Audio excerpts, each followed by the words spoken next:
¿Qué tal? ¿Cómo le va? Buenas tardes. ¿Cómo está? Bienvenido a este punto de encuentro que tenemos cada semana. Gracias por la fidelidad de cada semana de acompañar a Juan Camilo con la doctora Marta Arias en este segmento de inmigración. Juan Camilo va a estar con ustedes la semana que viene, como es costumbre, como es ya tradición. Y nosotros tenemos la posibilidad hoy, durante esta próxima media hora, de hablar de inmigración con la doctora Marta Arias. Usted ya sabe, tiene consultas, tiene alguna necesidad de saber algo de su caso o del caso de algún familiar, tiene la posibilidad ahora mismo de conectarse, de llamar y decir, poné actualidad.radio, que en Instagram vamos a estar respondiendo a todas esas preguntas junto a la doctora Marta Arias. Hay muchísimas informaciones, por cierto. Algunos tienen que ver con que aumenta el número de casos en las cortes de inmigración. Ese es un tema fundamental. El otro, que también aumentaron las deportaciones. Vamos a hablar con la doctora porque ella tiene mucha información al respecto y fundamentalmente nos acerca no solamente consejos de inmigración, sino también algunos secretos que nos permiten llegar a la instancia legal de una manera mejor preparados. En muchos casos existe el temor de cómo enfrentar una entrevista en inmigración. Le vamos a preguntar también a la doctora, ¿cómo enfrentamos ese momento? ¿Cómo vamos preparados a una entrevista con inmigración? No todas son las mismas, ¿no? Hay quienes dicen, no, yo no sé si presentarme, no sé si estoy listo para hacerlo. Bueno, por eso es fundamental tener una preparación legal importante, porque de esas entrevistas tan especiales y definitivas en muchos casos. En instantes vamos a estar conectando con la doctora Marta Arias, que ya la veo por aquí. Hola, ¿cómo le va, doctora? Buenas tardes. Hola, buenas tardes, ¿cómo está? Muy bien, esperándola. Mire la cantidad de gente que ya somos a esta hora de la tarde esperando por usted. Bueno, muchas gracias. Disculpe, a veces como que mientras uno entra hay como un pequeño retraso, pero bueno, aquí estamos muy contenta de estar nuevamente con usted. La semana pasada no pudimos estar porque estaba en Fort Myers atendiendo un caso Uh -huh. y nos demoramos bastante, entonces no pude estar con ustedes. Bueno, entonces se acumulan las preguntas de la semana pasada y se suman las de esta. Así que Así mismo. vamos a trabajar bastante. Doctora, le comentaba a los amigos que se suman a su Instagram, que es @marta_arias98, Marta con TH y el guioncito abajo, 98, y que se suman también a actualidad.radio. Algunos temas que hemos estado revisando en la prensa y que tienen impacto directo en el mundo de la inmigración. Por ejemplo, que aumenta el número de casos en las cortes de inmigración. Las estadísticas dicen que desde el comienzo del ciclo, del año, del periodo, correcto, del año 2000, de octubre del 2023 hasta ahora, el 31 de marzo del 2024, los tribunales de inmigración recibieron 1.155.000 nuevos casos. Estamos hablando de una cantidad que me parece que a usted misma le resulta llamativamente alta, ¿verdad? Es correcto, sí. Al finalizar el año pasado íbamos como en 1,500,000, 1,700,000 casos de inmigración. No es extraño que tengamos este nuevo aumento de casos en las cortes, porque recuerden que después de que inmigración niega una petición de asilo, que son las mayorías de los casos que están entrando a la corte, Uh -huh. esos casos son referidos al juez de inmigración, que es el que está en la corte. Claro. Entonces, pues esto es lo que ocasiona. Entonces, todos estos casos del año pasado que fueron negados tal vez y ahora fueron referidos a la corte. Entonces, bueno, cada vez está aumentando más el número de casos en la corte. Bueno, si el año pasado eran 1,5 millones en todo el año y llevamos en 6 meses 1.155.000, va a ser llamativamente superior este año entonces. Sí, acuérdese que esas estadísticas van por año fiscal. Entonces, Claro. del año fiscal empieza en octubre y se acaba en septiembre de cada año, o sea que esos datos a septiembre del año pasado fueron unos y lo que usted está mencionando es de octubre para acá. Claro. Entonces sí, más o menos 6 meses de aumento de los casos. Ujú. Doctora, las personas que han entrado en los últimos 2 años ya están empezando a recibir algún tipo de citación para que se presenten, para que empiecen a acercarse a inmigración, para empezar a encaminar un trabajo en sus casos. ¿Esto significa que inmigración está trabajando más rápido? Bueno, en algunos casos sí. Vamos a decir que hay ciertos casos que están yendo más rápido de acuerdo a lo que he visto en mi oficina. Por ejemplo, de diciembre del 23 hacia acá, casos que veo que se han agilizado son, por ejemplo, los ajustes de estatus, es decir, las peticiones de residencia, los permisos de trabajo, las peticiones, por ejemplo, del DACA también están saliendo súper rápido. Las ciudadanías también van rápido. He visto que también se han agilizado los trámites de los perdones, sobre Ah, todo el perdón provisional o el 601A, que es un perdón que está tardando 3 años y medio, casi 4 años en ser procesado. Y teníamos casos pegados que no se movían y de diciembre para acá estamos viendo que los viejos, los que están pendientes de hace mucho tiempo, están siendo procesados. Entonces, sí, hemos visto una agilidad. Ahora, en cuanto a los casos de asilo, recuerde que los casos de asilo son casos que depende de la ciudad donde está localizado el caso. También varía, depende de si el caso es afirmativo o está en la corte. Y también varía si es un caso nuevo o es un caso anterior o viejo que fue presentado hace tiempo. Los casos nuevos son los que están procesándose más rápido. Los casos viejos, es decir, esos casos más o menos entre el 2012 y 13 para acá, todavía siguen estancados. Entonces, la agilización es más para los casos nuevos. bueno, usted me acaba de dar varios temas y le quiero preguntar de todos. Por supuesto, la gente que quiera y que se está sumando, que es muchísima, si quieren empezar a dejar alguna consulta, se la respondemos inmediatamente con la doctora Marta Arias, que está ahora acompañándolos por los próximos 20-25 minutos. Me habló de el perdón, me habló de ciudadanía y me habló de los lugares donde se originan los casos. Ciudadanía.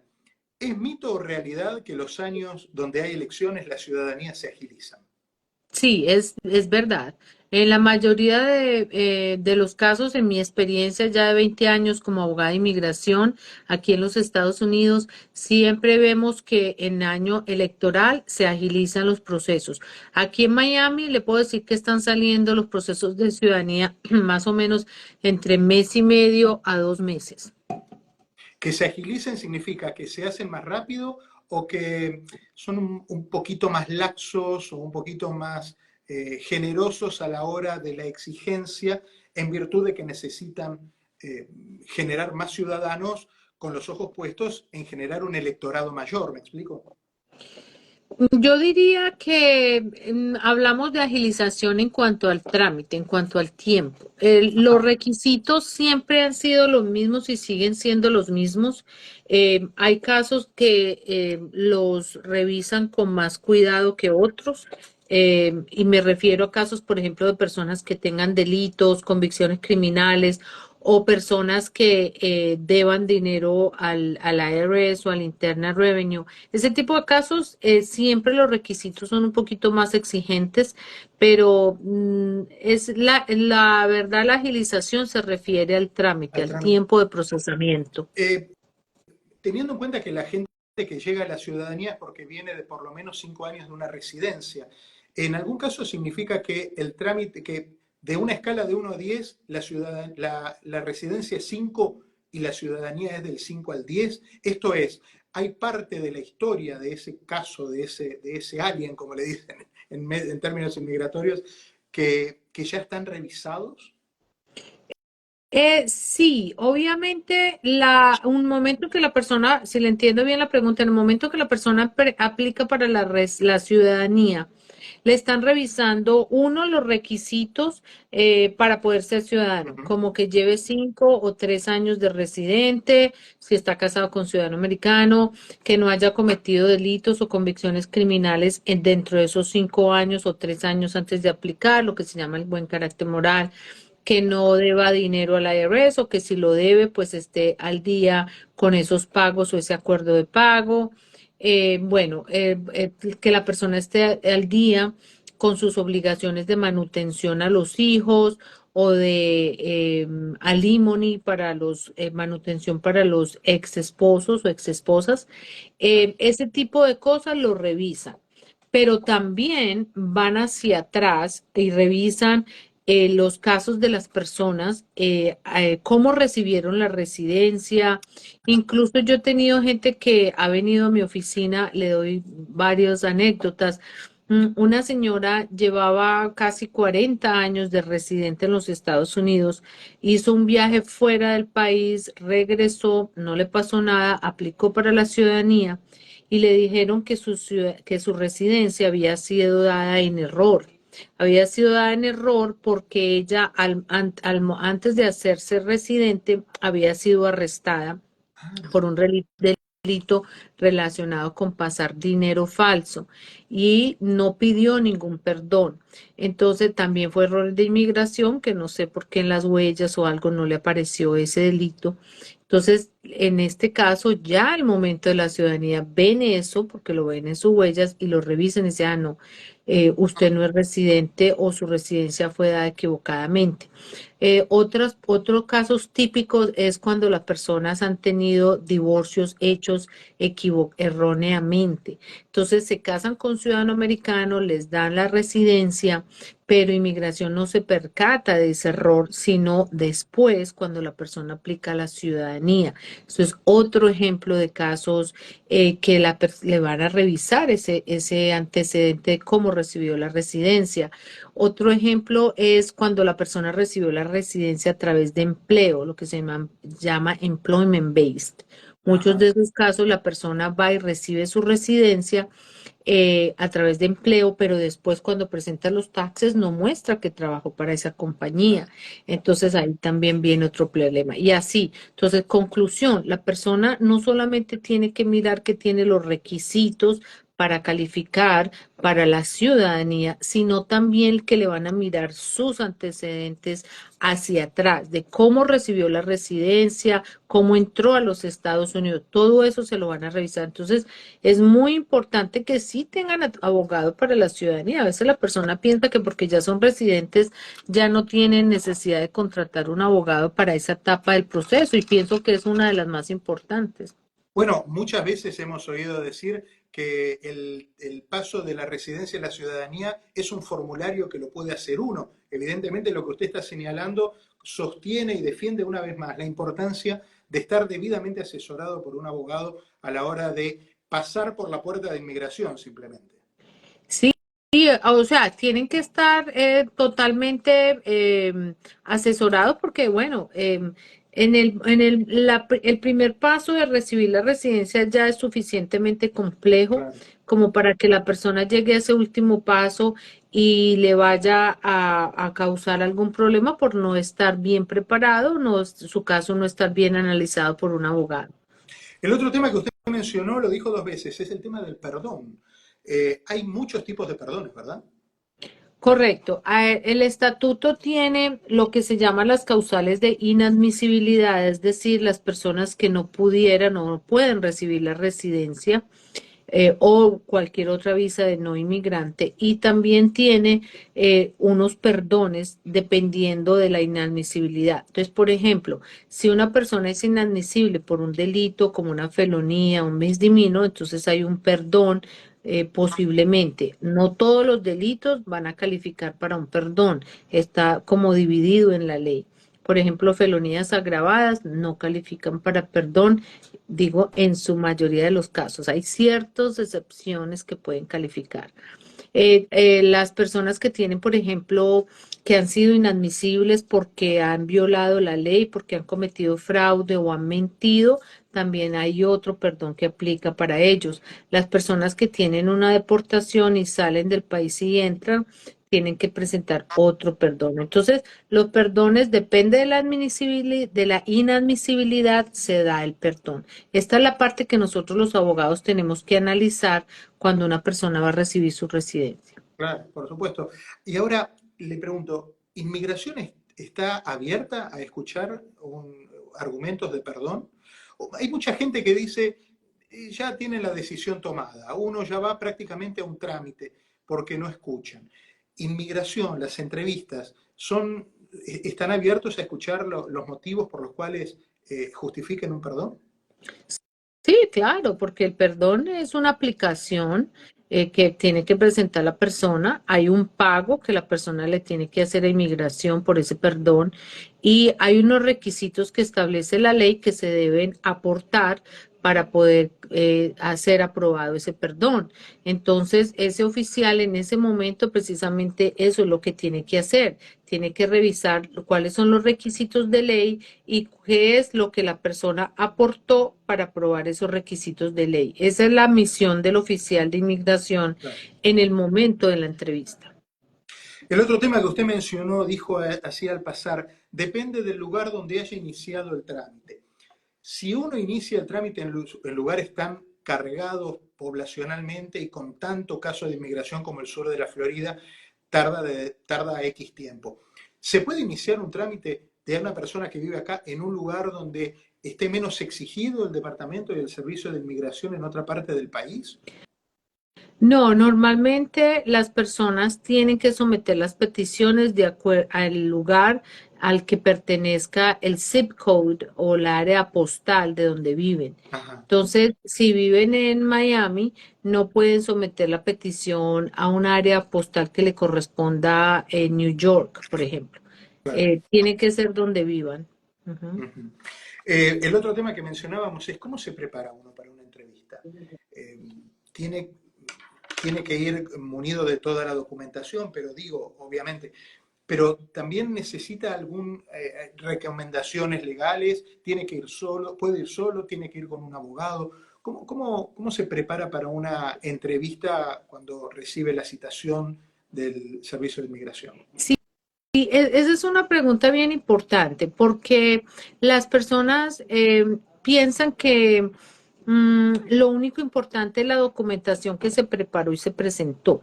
Obvio, sí es importante, pero la entrevista también es crucial porque el factor humano en ese momento es decisivo para muchas cosas. Y cuando yo hablo del factor humano es ese oficial que está haciendo la entrevista.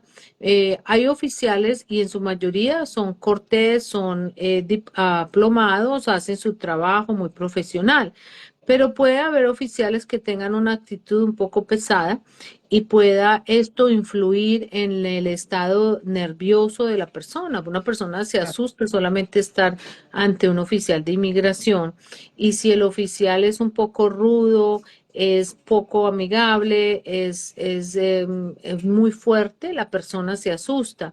Entonces, eso ocasiona que se le olviden ciertas cosas, tal vez, ocasiona o afecta la credibilidad de la persona. Mire, yo he tenido casos donde las personas se paralizan, se mueren del susto porque están nerviosas por naturaleza, porque eso es algo importante para sus vidas, porque están ante un oficial que en cierta forma puede causar un poquito de intimidación.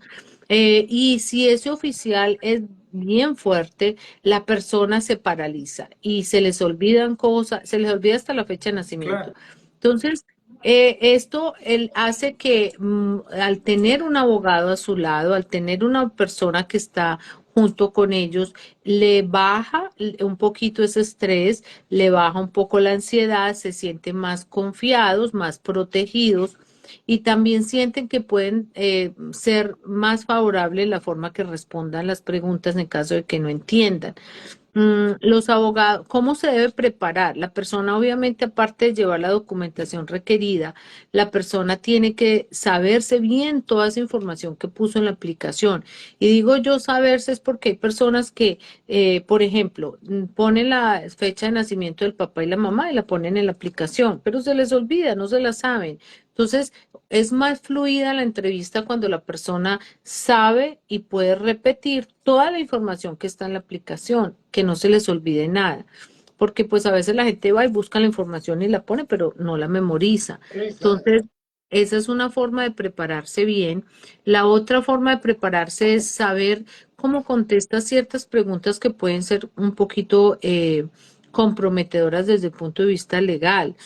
Eso también el abogado les puede aconsejar legalmente cómo pueden contestar sus preguntas. Así que siempre es importante la asistencia de un abogado a la entrevista porque es un factor decisivo para para su aprobación, para la aprobación del caso y el hecho de tener esa asesoría legal allí junto es importante para todo, no solo para el caso, sino para la tranquilidad y la calma que la persona debe tener en ese ¿Y momento. qué pasa con el idioma?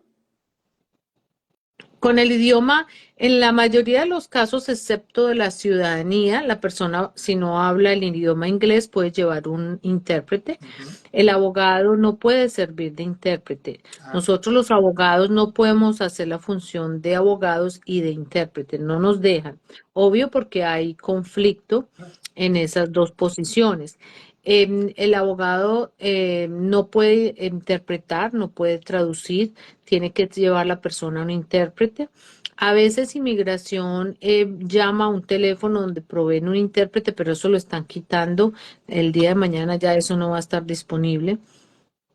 Sin embargo, en los asilos sí, en los asilos están dando la opción de tener esa interpretación. Ahora, en las ciudadanías es distinto, porque la ciudadanía, pues la persona tiene que probar que habla inglés, entonces obviamente pues no debería tener un intérprete porque habla inglés. Pero hay casos donde la persona lo puede hacer en su propio idioma y si por ejemplo es un idioma de esos que es más difícil encontrar oficiales dentro del servicio de inmigración, como mandarín o como algún idioma, una lengua de estas del Medio Oriente, o incluso por ejemplo, idiomas como el ruso, que son idiomas un poquito que pueden haber menos oficiales, pues entonces y si la persona califica para hacerlo en su propio idioma porque lleve muchos años en los Estados Unidos, pues sí también debería llevar un intérprete. Otro tema, una de las visas que yo no sé si es moda la palabra, pero de la cual se habla mucho en estos tiempos, es la visa E2, la visa que está relacionada con las inversiones. ¿Qué me puede contar de esto y qué actualizaciones tiene sobre la visa E2? La visa E2 es una visa de inversionista, es la visa para una persona que invierte una cantidad sustancial en los Estados Unidos con la intención también de generar empleo. Entonces, la persona viene, invierte un capital aquí, genera empleo, dos, tres, cuatro empleos o más, y esa inversión no hay un monto determinado, no es que tiene que invertir 150 o 200.000 dólares, no. Depende del negocio, se mira si se hace el análisis si la inversión va a ser sustancial. Una vez la persona haga la inversión, se presenta, se empieza a hacer toda la documentación para hacer la petición, sea a nivel consular o aquí en los Estados Unidos. Es importante que la persona contrate un abogado porque no todas las personas tienen acceso a la visa inversionista. Tiene que haber un tratado de comercio entre los Estados Unidos y el país de nacionalidad de la persona. Entonces, sí, en estos días hay una noticia y es que el Servicio de Inmigración está actualizando una de las formas que se usa para la visa inversionista, que es la DS 159E. Ah, Esta petición es una 156E. Esta es una petición que le permite, pues que uno tiene que completar y esa persona que está haciendo la visa inversionista debería ir y revisar cuáles son las sugerencias o los cambios que se están dando a esta aplicación DS 156E. Pueden hacer los comentarios hasta junio 28. Van al registro federal, revisan los cambios y pueden hacer los comentarios. Ok. Hay otro punto que tiene que ver con la importancia de la comunicación entre los abogados de familia y los abogados de inmigración en casos específicos, divorcio y adopción, que son situaciones legales muy distintas, pero que a veces confluyen en inmigración. Exacto, sí, usted lo ha dicho bien, son ramas del derecho distintas pero confluyen. No siempre el abogado de inmigración sabe de la parte de familia y viceversa. Entonces, ¿por qué es importante? Mire, le voy a decir por qué. En caso de las peticiones o en caso de los divorcios o las peticiones de matrimonio, las personas que se casan y van a hacer un divorcio, muchas veces no contratan un abogado o contratan un abogado, pero no les informan que todavía están en un proceso de inmigración o que van a usar ese divorcio para un proceso de inmigración subsecuente. Entonces, esos abogados a veces cometen unos errores garrafales donde del que la persona nunca vuelve y sale. Yo le voy a dar un ejemplo. Yo he tenido personas que han venido a mi oficina que se casaron con un ciudadano americano y ese ciudadano americano mandó una petición de divorcio, pero lo hizo con un abogado que pidió fue anulación del matrimonio. Aquí hay un problema grande porque si esa persona pide anulación del matrimonio, quiere decir que ese matrimonio nunca existió. Si el matrimonio nunca existió, cualquier beneficio migratorio que haya salido de allí, pues va a ser anulado porque nunca hubo matrimonio. Así como puede ser un error esto, puede haber otros errores como por ejemplo ponen en la sentencia de divorcio, no, porque las partes se van a divorciar porque ya llevan 3 o 4 años de separados, no viven juntos desde tal fecha, pero resulta que la persona pidió a su pareja Claro. y le dijo a inmigración que vivían casados desde tal fecha. Entonces ahí hay una contradicción entre esa información. Entonces la gente dice, ah, no, pues inmigración no se va a dar cuenta. Sí, sí se puede dar cuenta. El día de mañana esa persona se divorcia, se casa con otra persona, va a aportar la copia del certificado de divorcio que va a decir esas cosas que son contradictorias y que afectan su caso de inmigración. Entonces ahí en esos casos yo siempre le digo a la gente, tenga mucho cuidado cómo presentan ese divorcio, busquen un abogado de divorcios de familia, pero también explíquenle que ustedes son inmigrantes, que recibieron la residencia a través de esto y que quieren estar seguros que ese divorcio no vaya a tener implicaciones negativas para el futuro, para su caso migratorio, o contratar un abogado de inmigración que le revise ese divorcio. Esa es una parte en la que esos dos tipos de leyes confluyen y es importante.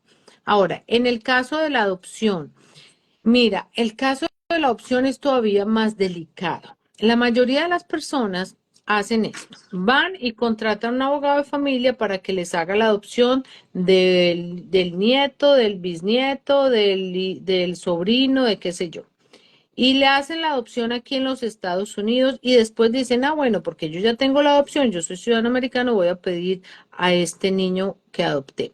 Resulta que las leyes de adopción para que confieran un derecho migratorio han cambiado desde el 2009 drásticamente. Los casos de adopción, para que tengan un derecho migratorio, tienen ciertos requisitos. Esa adopción tiene que haberse hecho antes de que el niño tenga 16 años.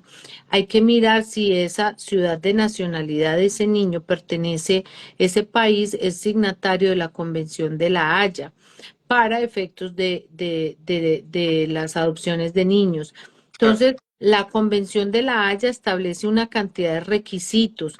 ¿Qué pasa? Que si la persona hizo la adopción aquí en los Estados Unidos, pero era uno de los casos que pertenece a la Convención de la Haya y que tenía que haberse hecho la adopción a través de ese proceso que es muy distinto, entonces esa adopción no le va a servir. Hay que hacer una cantidad de modificaciones que son costosas y son dispendiosas de tiempo. Y ahí es donde la gente dice, ay, pero yo pensé que eso era simplemente hacer una adopción común y corriente. No. Ahora, no es que porque el abogado de familia que está haciendo la adopción que la hizo la haya hecho mal. No, tal vez la hizo bien. El problema es que ese abogado de familia no sabe de inmigración. Él no tiene por qué saber que para efectos migratorios el proceso es distinto, ¿cierto? Porque él está presentando una adopción de acuerdo a la ley estatal que seguramente sabe y que Claro, maneja bien. claro, claro, Entonces, claro. volvemos al punto. Entonces, es supremamente importante cuando una persona, en caso de divorcio o de adopción, haga que su abogado de inmigración revise esos casos y consulte, sobre todo en el caso de las adopciones, tienen que tener los dos abogados, el de inmigración y el de adopción, para que sepan cómo están haciendo ese caso. ¿Cuántos vericuetos legales que hay para vivir en los Estados Unidos? Y evidentemente hay que saberlo teniendo un abogado de confianza como usted, doctora Marta Arias. Dígame una cosita, me hizo una diferencia entre divorcio y anulación. Son dos trámites distintos. Correcto. Son dos trámites distintos. Divorcio es un matrimonio que existió, Sí. que se consumó, que hubo muchas cosas como Ujú. normales de un matrimonio y pues las personas se están separando y legalizando su separación. En una anulación hay unos requisitos que son el matrimonio nunca se consumó o el matrimonio no es válido bajo la ley porque, por ejemplo, es un matrimonio bígamo o porque hay otras cosas como, o por ejemplo, que la persona no sabía, pero que resultan ser hermanos o que tienen un vínculo filial dentro de la línea vertical o horizontal que no permite la ley. Entonces, hay muchas razones, hay unas específicas razones que se pueden presentar para pedir una anulación. Entonces, lo veo muchísimas veces que la gente consigue un abogado que les pide anulación y no les pide divorcio.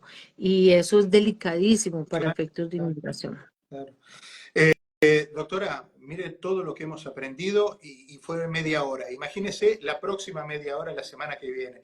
Me quedó también, y como consecuencia de esto hemos estado hablando, de cuestiones de familia, el tema de violencia doméstica y la posibilidad que tiene el hombre y la mujer también de mantener activo su caso de inmigración y salir de una situación de violencia.